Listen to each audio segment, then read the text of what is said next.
Hi everyone and welcome back to my channel. So today we've got another die cutting technique. Now this one gets you to have a coloured background behind your die, and it's using an inlay into an aperture that you've created with the same die. And I'm going to go through it all with you and show you how to do it. Really simple to do. You can use lots of colouring tools. You can use your inks, pro markers, any alcohol markers, watercolours, pencils, anything like that, and even pattern paper. But I'm going to do inking on pattern paper today. So let's get started and show you how to do this. So I want to say thank you to everyone that has subscribed, liked and commented on my channel and also shared it. I really do appreciate you guys. Thank you so much for helping my channel to grow. Now the first thing that you're going to do, which I've already pre-done, is cut out your inlay die. So this is the one you're going to put back in. So I've just cut out this peacock in silver because I like the way it worked with the cardstock. Now if you're using a layer, so like here I've used a layer of silver, use the die in that silver before you lay it onto the card because it's getting covered up, okay? So don't waste anything, just pop it in, cut it out, and then keep the piece of card with the hole in. It's absolutely fine. And then what you need to do is you need to take a coloured card or the card that you're going to colour onto. Now I've already got like this peacock feathery type pattern paper, but I'm not going to use it solely behind it because it's not bright enough. I'm going to colour it up. And then on top of it, which is going to hide that bit of paper because I've cut it just 1/8 of an inch smaller, I'm going to put this other peacock feather pattern paper on top of it. Now obviously you use all your own papers that you've got in your stash, make your own with stamps, inks, etc.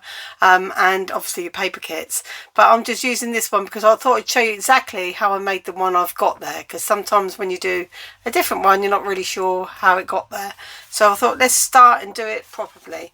So you just decide now where you want your die to go on your cardstock.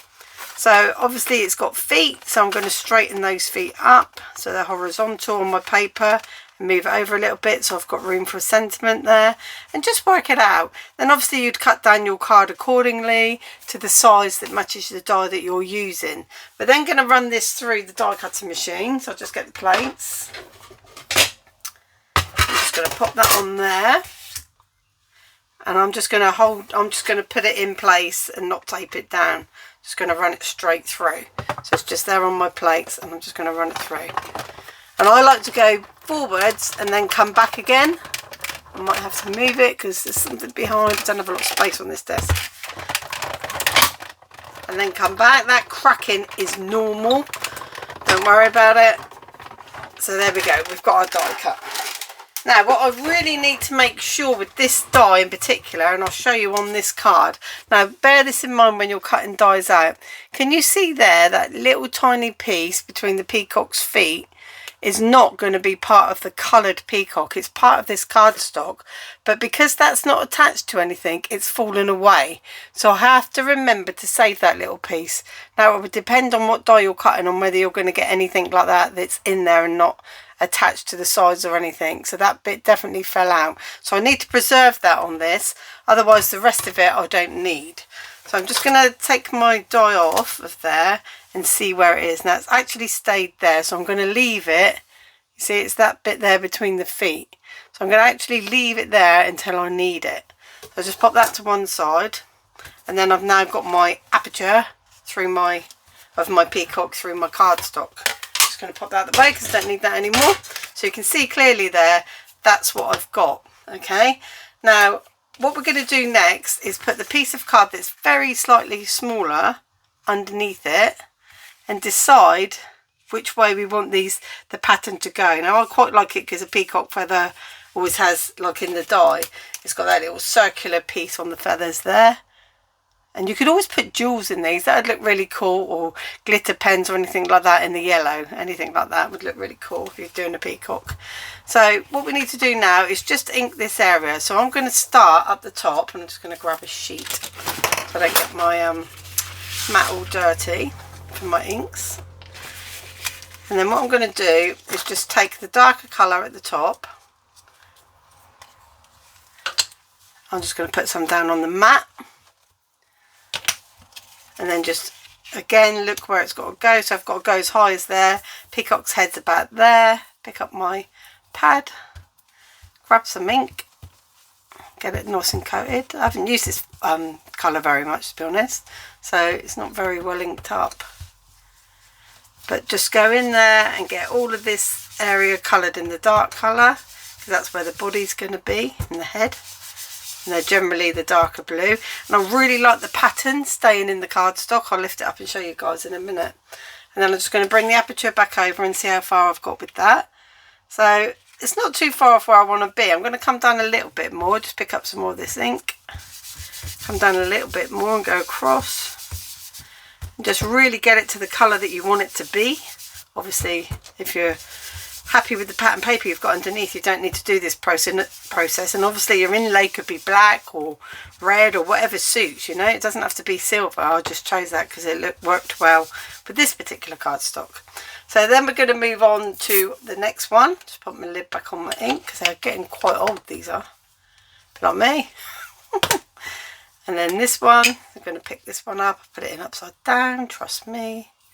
Dirty fingers. And then I don't mind them mixing up the top there. Let's put some ink down. Grab that next colour. And by the way, in case you're interested, this is the Dim Holtz Distress Ink Blueprint Sketch and Peacock Feathers. And then what I'm going to do is go over the blue that I was at and then take that colour. Like I say, you can do this with watercolours on watercolour cards. You can use pencils, crayons, anything. You could just make a big old smudge onto your, if it was white card, it really doesn't matter because it's going to get covered up and no one's ever going to know what you did underneath. So I don't want that, I want the aperture. Let's pop the aperture back on and you can see that I've still got some down here, so I've got to come right down this area. You could colour the whole card, of course, doesn't matter. I'm going to put some more on and come all the way down. Got my nice big smudge. There we go, that'll do for now. Just pop this out of the way so I don't get it everywhere. And then the next thing that we're going to do is glue this to that piece of card. Now what you really should do is wait for distress inks to dry, give them a blast. I'm not going to get everything out for that, I'm just going to glue it on and hope for the best. It'll stay in place enough to show you guys what the next stage is anyway. So you just need to glue all of these little pieces. So that little bit there where it's sticking out, we need to get that all around the edge of the peacock. And it doesn't have to be accurate. You can see I'm not going right up to it. It's fine.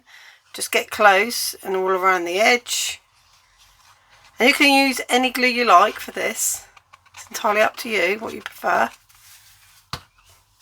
And then we're going to pop that on top of the cardstock. And then I'm going to quickly pick it up to see if I'm about right on the back. And it doesn't matter as long as I can't see any of the edges because that gives it the illusion. And then we've got our coloured peacock, as you can see, just a graduated blend. And this is like a little bit pearlescent, this paper, so it's really nice. I'm just going to squash these edges down, and if you've got any bits that's sticking up, go back in and glue them. But that's because the ink's wet. Like I say, you really should wait for your ink to dry. And then the next thing we're going to do is replace the silver back into the aperture. So we're just swapping out the dye colours. So we're going to pop our silver in, or whatever colour you're using. Now I just like to dab around the big areas where I know it can take some glue, like this. Everyone has their own way of gluing and the glue they want to use, and it's totally fine. I just prefer to do it this way, that's my choice. But you guys can obviously do what you like as well. So just pop it all around, and you can click the little 3 buttons up the top there and put me on double play speed time if you like for this bit. Don't want you getting bored. And more up here. So just dab it about on his feet. And then I'll take my little pinky, just my little smudger tool, and I just rub it all over like that. And at the top, make sure it goes into most of the dye. To be honest with you, this isn't going to stick that well because the ink's probably still a little bit wet. Not too, because it's on pearlescent. Then now what we're going to do is pop that back in where the other one came out when we cut our aperture. Just make sure it's in and you can feel it going in. Like this. And there, just push it down. I like to use my cloth normally because I've got ink on my fingers, so let me just grab that. Bear with me, it's over the back. Just get my cloth and give it a rub down because it's mirror board, you would take the glue off with the microfiber cloth. There it comes off. So I'm not going to worry too much about this, guys, because as you know, my channel's all about the know-how. So there we go, we've got it back in there, and it's nice and flat for posting, although it's got a lot of look to it, you know, it's got an illusion of depth, etc. And I really like the way that colour's in. Now the final thing we need to do is get this little piece, and I did have some tweezers, there they are, because I probably need them because it's tiny, and I should probably use a little cocktail stick, or I'll use my pokey tool and just get a little bit of glue. Come here. Just going to put a little bit of glue off my finger and just put it on to the cardstock where that's going to go back in. Just put a little bit of glue inside of there, and as I can see, I've still got some glue up here. And then we need to get that little piece out, so I'll try and get it out on its own. I notice that one there. Just going to poke it, come on, come out. Poke it from the other side. It's going to hang on, look. There we go, it's the tiniest little piece. And then what we need to do is pick that up with our tweezers. Like that. And then just pop that back into place because it's not part of the peacock. Okay. And then the excess glue, just make sure it's in there. It's in there, as you can see. Just pop that little bit back in there so it's not coloured like the rest of the peacock, and it's giving it that illusion. And then what I did was I got my corner edger and my inverted corner, and I just went around the edges, and then I cut a silver piece which was an 1/8 of an inch bigger, because I didn't want to, I usually do 1/2 inch, but it was, sorry, 1/4 of an inch, but it was too much because the die is very thin, so I only wanted a thin silver border. And then I made the white card base a little bit bigger like that. So that's how I did it, guys. So have some fun, give it a go. Let me know how you like it. Give me a thumbs up in the comment. And I'll see you again soon with the next video. Thank you very much for watching. Bye-bye.